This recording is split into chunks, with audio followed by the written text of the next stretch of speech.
Salut les amis pour ce nouvel épisode de Oh la vache où on va à la rencontre de nos producteurs et agriculteurs dans l'Ardenne belge et française. Aujourd'hui, on a posé notre tapis volant dans la pointe des Ardennes à Viremolin précisément. Je vais vous emmener dans un endroit où si vous êtes claustrophobe, attention, fermez les yeux.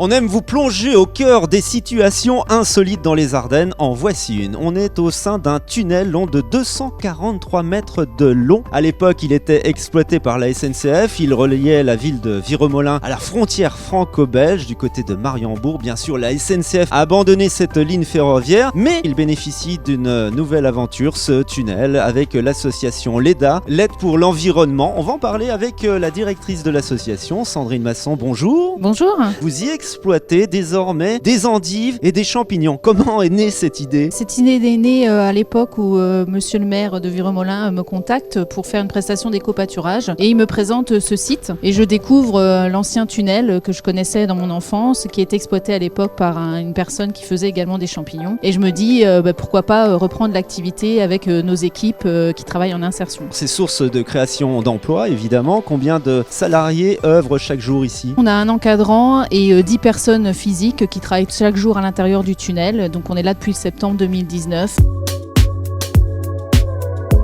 On se sent un petit peu hors du temps ici parce que les portables ne passent pas du tout. Donc si vous voulez appeler quelqu'un, il faut utiliser les moyens ancestraux. Et aussi Romuald, toi qui es l'encadrant technique de l'association, évidemment, faut pas être claustrophobe pour travailler ici. Non, c'est pour ça qu'on travaille ici par roulement et on s'autorise du temps à la lumière extérieure. Qu'est-ce que tu surveilles en premier ? Le degré d'hygrométrie, le niveau des bactéries, comment ça se passe tout ça ? Tout est à surveiller. Nous, ce qu'on peut pas influer, c'est le degré d'hygrométrie, 95%. Les degrés qui restent à 14 degrés constamment, donc ça, on n'influe pas dessus. Nous, c'est vraiment la surveillance des bactéries. Malgré que ce soit des champignons, c'est pas compatible avec toutes les bactéries. Explique-nous justement le processus de pousse des champignons en quelques mots. On reçoit nos ballots de substrat, on les met donc dans cette zone de pousse où on vient rajouter dessus du gobetage, un petit peu de substrat pour faciliter la pousse, 21 jours d'incubation et on obtient les champignons comme vous avez ici devant qui sont destinés à la vente en direct sur des marchés ou au tunnel ou destinés aux professionnels. Pourquoi les champignons et les endives doivent pousser dans le noir ? Pour l'endive, c'est parce qu'elle va garder sa couleur blanche, voire un petit peu jaune et qu'elle va pas avoir d'amertume par rapport au goût. Le champignon, c'est un champignon de couche qui doit pousser dans le noir. Le champignon de Paris est tout à fait adapté à ce style de pousse dans un tunnel dans le noir. La température est quasiment constante tout au long de l'année, oui. 14 degrés